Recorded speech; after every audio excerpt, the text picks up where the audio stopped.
Canada. Lock and load, eh?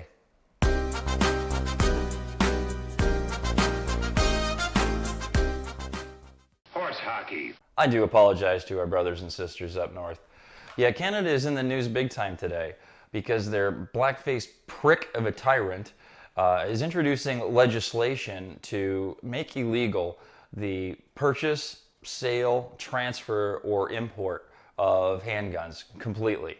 No exceptions. Now, this is obviously extremely bad in and of its own right, but I think we all know exactly where this is headed. The very next step will be a short amendment to this legislation to add the word confiscate, and there'll be no more handguns for Canadian citizens. This legislation is supposed to take effect in the fall, if not sooner. It also affects rifles, and it limits rifles to a 5-round magazine capacity because that makes oh so much sense. Canada, we're with you. You need to stay strong on this one. And a quick plea to the Canadian truckers. What you did before was amazing. It was well warranted. It was fantastic. You pushed back against tyranny, and for a very good cause and for good reason. And that fight may have ended, but you did a lot of good along the way. And I think you can here too. And I think this is just as valiant, maybe even more so of a battle. Your country needs you right now. So if you're up for it again, truckers and everyone else who sympathizes, get out there. We'll help you, we'll support you, we'll figure out funding sources. This tyranny has to stop. That tyrant has to be stopped. Forget about regime change in Russia. There needs to be regime change in Canada. My thoughts and prayers are with you, Canadians, and this is not the way it's supposed to be said, but oh, Canada. Down here in the United States, we have plenty of concerns about gun control as well, especially in the wake of the Buffalo and Uvalde, Texas shootings.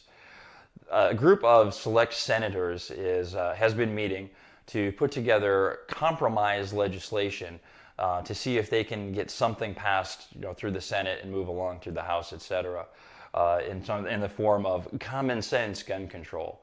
Of course, there is no such thing. So what do we think is going to come out of this? There's been a lot of discussion about what might actually come down in terms of legislation. One of the first things is a topic that has been discussed for a long time, and that's red flag laws. Oops, wrong one. Well, close enough. So if you're not familiar, just briefly, red flag laws allow people who are close to you, including exes, etc., and will probably be expanded to teachers and just about anyone else in your life.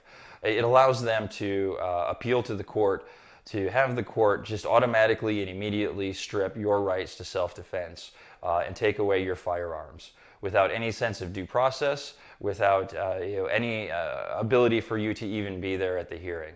Obviously, completely horrible and unconstitutional, and something that cannot stand.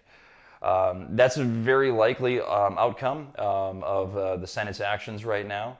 Another one which is really new to everybody that's been coined lately is an alternative to that, or will probably be a supplement to that, which is the yellow flag law.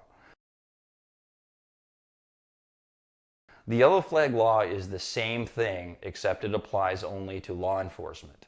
So not only exes or other family, snitches or whatever you want to call them, now law enforcement can do the same thing. If they simply deem you a threat, they can go ahead and appeal to the court to have a yellow flag law put in and have your rights as a United States citizen unconstitutionally stripped and your firearms taken away.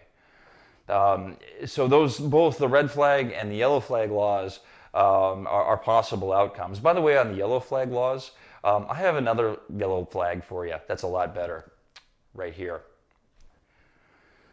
Now, if we look at today's political climate, I think there might be something different than a yellow flag or a red flag law.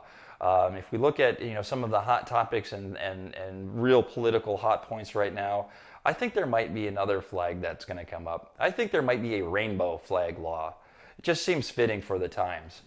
What would be included in a rainbow flag law? Well, here's a couple of points that I would ponder might be in there.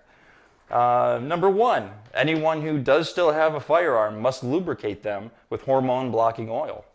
Number two, all firearms must be dyed in pastel colors. And number three, For all firearms, you must engrave at least 4 more letters and a plus sign at the end of your serial number. Ideal letters, of course, being LGBTQ or some combination thereof, followed by the plus sign. See, this way firearms will be of no harm. They'll be way too sensitive to ever cause anybody any harm. So the last piece, of course, is the assault weapons ban, which is rearing its ugly head again. That may or may not happen. I tend to think it might this time, even though for quite a while now, well, it has been dead for quite a while now. It's reared its head and it's been put down. I just don't know right now, in the wake of everything that's going on, and tensions are so high. I will say something very important, though, and that's something I've noticed over the last few incidents. I guess I probably shouldn't use the other terminology for that.